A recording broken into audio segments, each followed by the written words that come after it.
You know, miracles are really real. Meet my good girlfriend Sandra.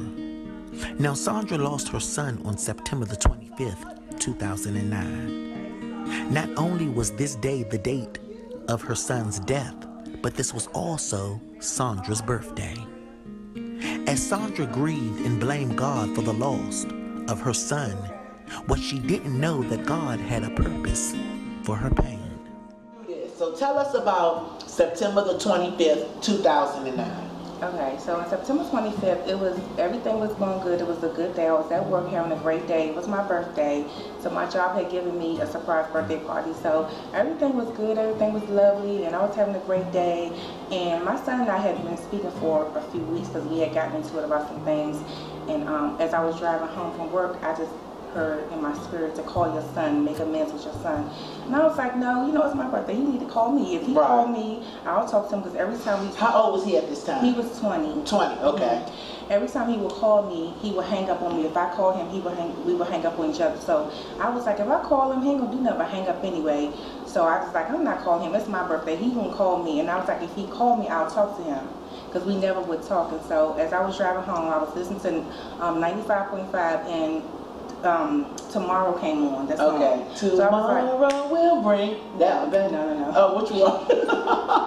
Tomorrow is not promised. Oh, that one came on. So I was like, he was, and I was like, okay, God, I hear you. So I called my son. As I was called, I was saying, please don't pick up, because I knew he was gonna hang up on me, and I was having a good day. It was my birthday.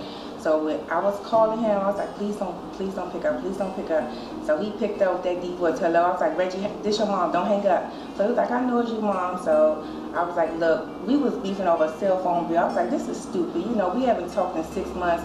I was like, I miss you. It's my birthday. I love you. So we was talking, and he said too, you know, Mom, I'm sorry. I'm gonna do better with our relationship as far as, you know, the way I talk to you and the way I act. And so we had made amends. I was like, yes, my birthday got better. Me and my son speaking again after 6 months. So I'm like, this is the best birthday ever. So I went home, and he had called my phone again, so I said, I'm not going to answer, because then we're going to get into it. I talked to him tomorrow. So he kept calling me, and I wouldn't answer. So he called my daughter's phone, and I answered the phone, and she said, Mom's Reggie, you want to talk to him? And I said, ask him what do he want, because I don't feel like all that, you know. So she said, he just wanted to talk to you. So I got the phone. I said, look, Reggie, we just made amends. What's going on? He was like, I forgot to tell you happy birthday, and I love you.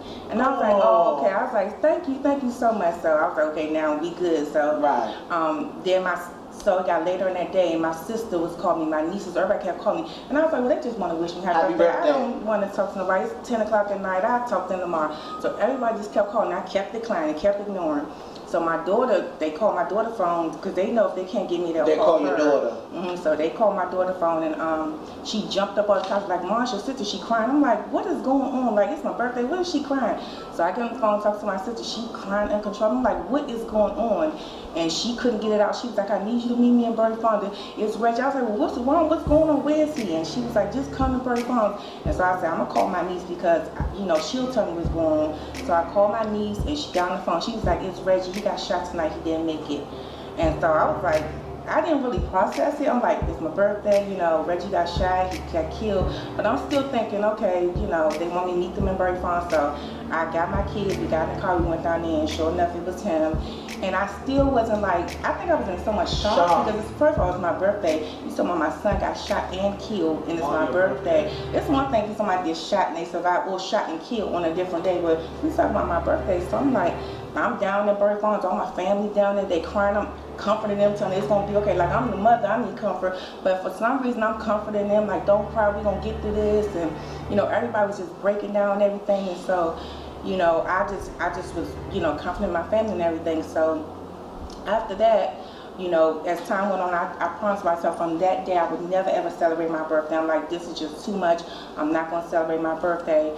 And so, you know, 3 years later, I ran into my junior high school sweetheart. We was in junior high doing stuff we weren't supposed to be doing, but anyway. We all was. We all was. So I ran into him, and he said, let's go out, because his birthday, we had the same birthday. So he was like, let's go out for dinner, you know, let's celebrate. And I was like, well, you know what happened to Reggie? He was like, that happened on your birthday? I was like, yes, I don't celebrate my birthday.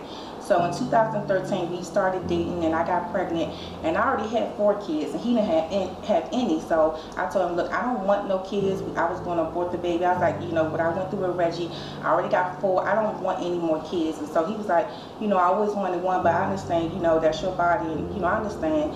And so I was going through so many, so we decided to keep the baby anyway. So then as I decided to keep the baby, I was going through so much complications to start the pregnancy. Yeah, and the baby was due actually in the beginning of October. And so I kept asking the doctor, you know, is it possible, you know, you could probably take him on September 25th. We told the doctor what happened, and they was like, well, no, because that's just a little too early. You anemia, you have fibroids, and we rather have a healthy baby than, you know, a sentimental delivery.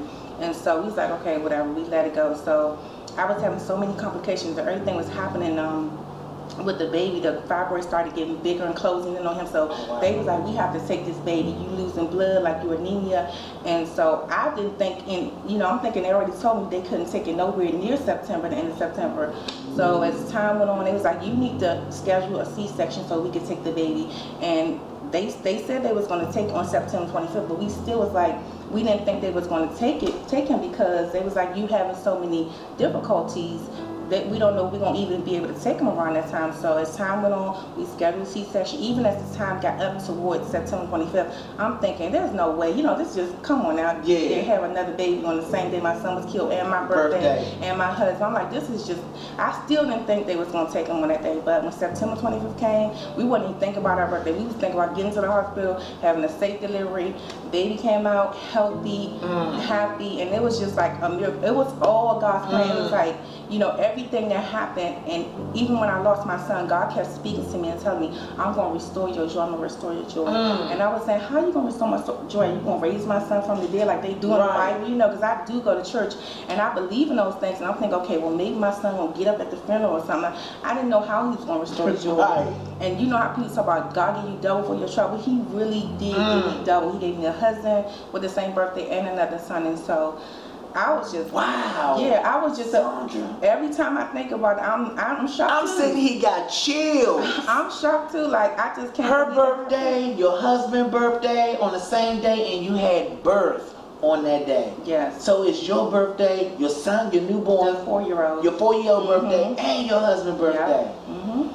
And that's the day my son was murdered. Y'all witches. This is some magician shit. No, for real. That is a miracle. So God really did restore your joy. Yes, and He really did give me double. So was it a boy? It's a boy. Another boy. Another boy. Yep. Wow, that is amazing. What would you say to a mother that's going through that pain of losing their child? I always tell mothers that I meet in this tragic situation, I always tell them it's not going to get easier, so don't think as time goes on. People used to tell me, you know, as time goes on, it'll get easier. It never ever gets easier. I just had a breakdown 2 days ago, so it's not going to get easier. But what I do encourage them to say, always get the healing out of the hurt. Don't focus on the hurt, because yes, we do hurt and we go through. Yeah, that's true. But find that healing in it. Everybody not going to have another child like I did. I wasn't even looking to have another one. So get the healing out of it and ask God, what's the purpose? Get the purpose out of the pain. That's right. That's Why right, did this happen? Talk to Him. And I know when my son first passed away, people kept saying, don't you question God, don't you? But I'm like, He the only one got the answer. Right. And so for a long time, I didn't question God, and I was upset because I wasn't getting the answer. Right. So I had to talk to God. So go to God, seek Him, get counseling. Immediately. I would tell people, you know, we as black people, we don't want to get counseling. They say pray, give to God, but you need to do more than pray. This is you need to talk to somebody. If you don't, you will lose your mind. Right. So I didn't go to counseling for like 5 years. Right. I would try to be strong, and people say, don't you go, come into church and with your head, hold your head up. So I did all that, going to church, hold my head until one day I just broke. Right. And I just lost, and I went to my son's grave and laid on top of his grave and cried. People were looking for me, they couldn't find me. And my sister, she just said, let's ride to the grave and see a shot. It was raining. I was laying on the mud because I didn't get the help. Right. So I tell mothers and fathers, go get counseling. Right. Talk to somebody, let it out. If you don't, you're going to lose your mind. Right. Get the healing out the hurt and get the purpose out the pain. That's what I tell people. The healing out the hurt and the purpose out the pain. Yeah. I like that, Sandra. Yes. Go ahead, Sandra. So where are you now? Where are you now? right? And have your husband been supportive of who you are today? Yes, my husband is very supportive.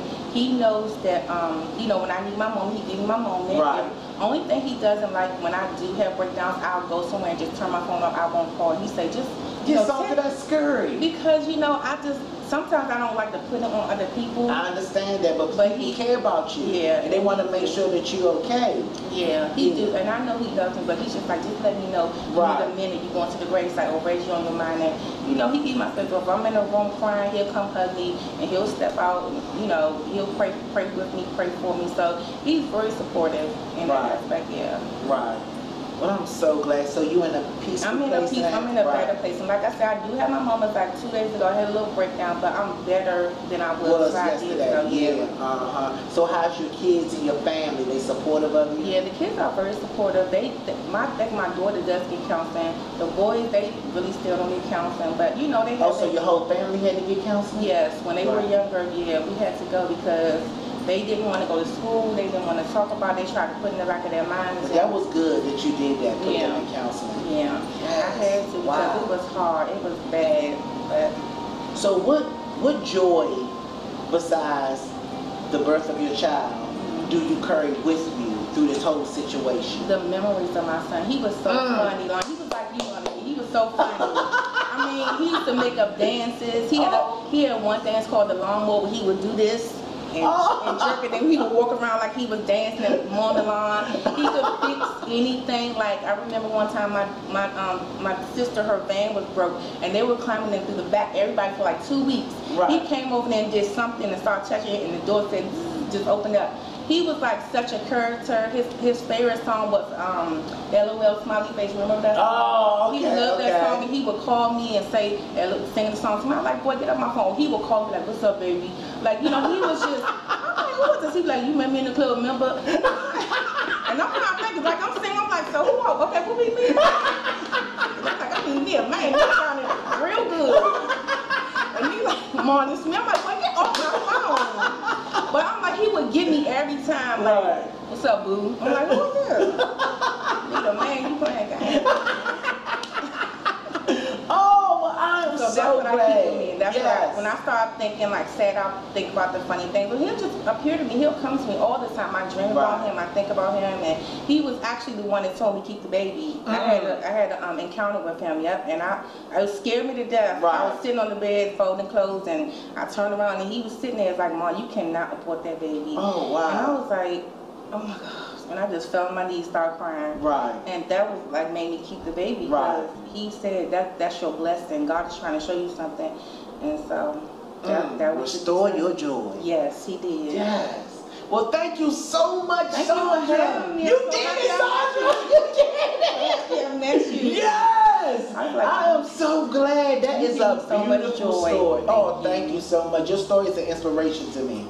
That is a beautiful story. Thank you. Overcoming the pain. I really love that story. When I read your email, I said, bitch, I gotta get her. That is amazing because there's a lot of people in our area that go through those type of things of losing a loved one. Yeah. And they don't know where to begin to pick up the pieces for their life. Right. So that is amazing. And I know you helped somebody today. Yes. And I hope I did. I don't know why you nervous. You are a gorgeous girl. Thank you. Yes, okay. I didn't know what you was gonna say, so I'm like, oh God. I'm so glad you came. Thank you so much. Okay, so Sandra also have a part of this story that is just so mind-blowing to me.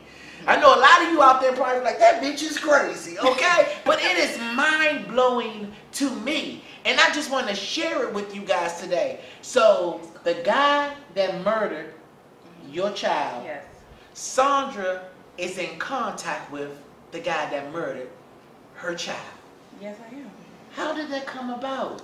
Okay, so when we first went to court, initially, me and my son's father was like, we're going to get him. We was mad about the situation. So, you know, you see the people at court jump over and get, no, we were really going to do that. Oh, wow. But when I saw this little guy come out, he was 14 years old.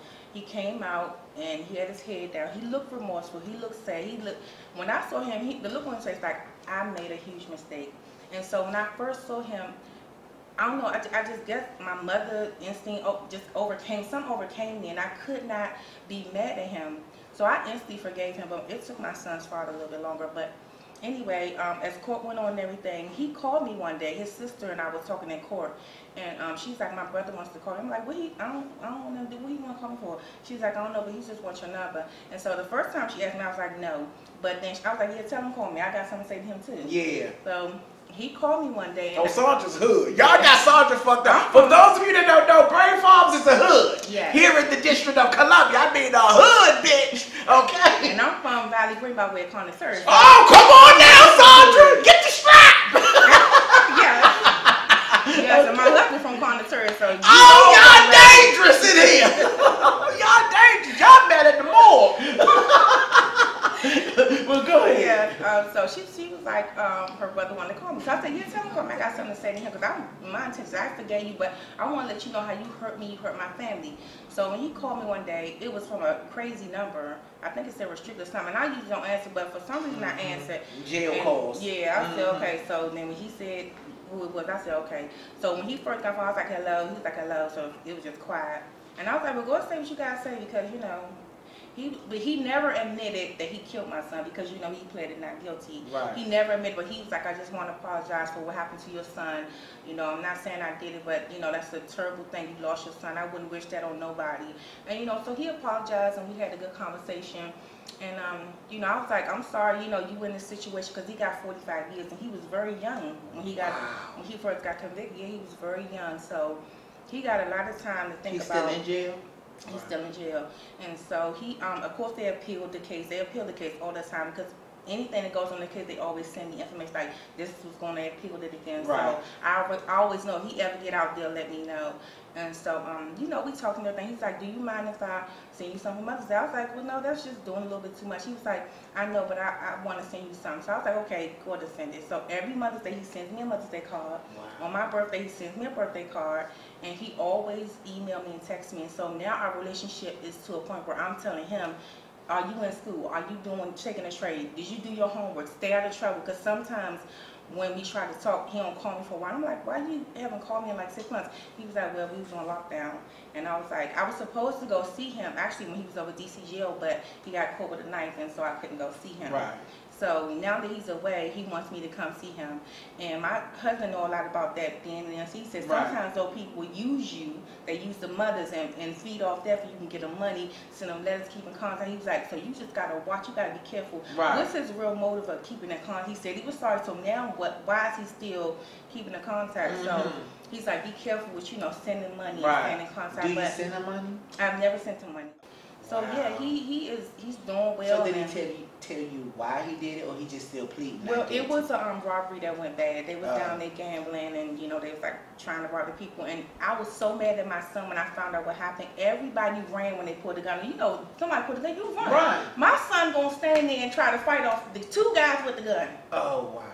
And he ended up getting shot. So I was like, why didn't you run? Like, if you would have ran, you could still be here. But he could have got shot in the back. Right. And the detective said if he wouldn't have done that, so many other people would have got killed because they would have been able to just shoot. My son stopped it. And my son, one of his best friends got shot in the stomach and he survived. Wow.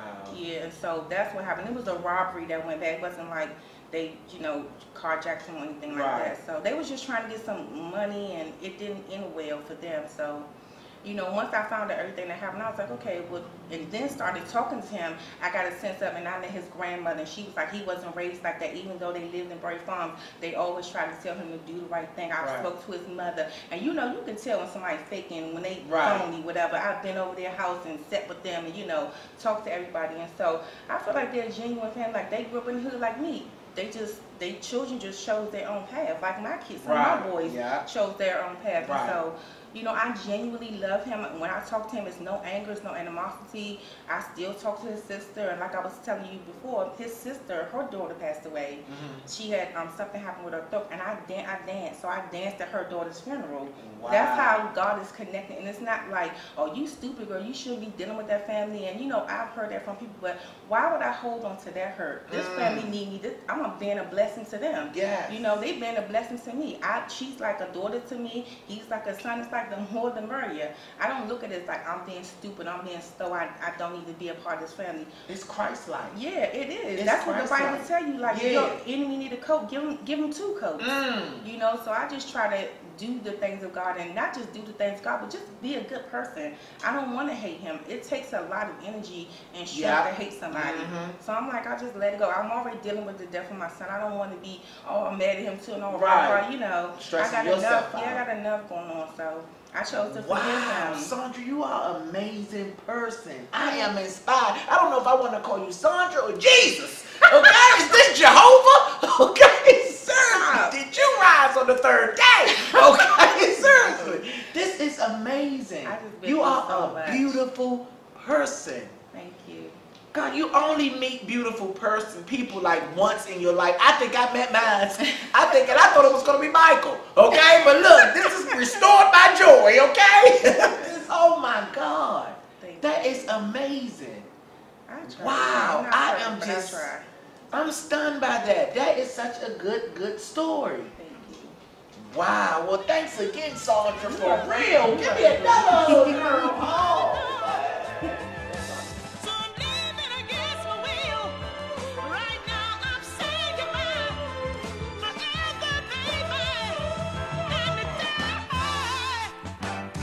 Tomorrow's not a promise.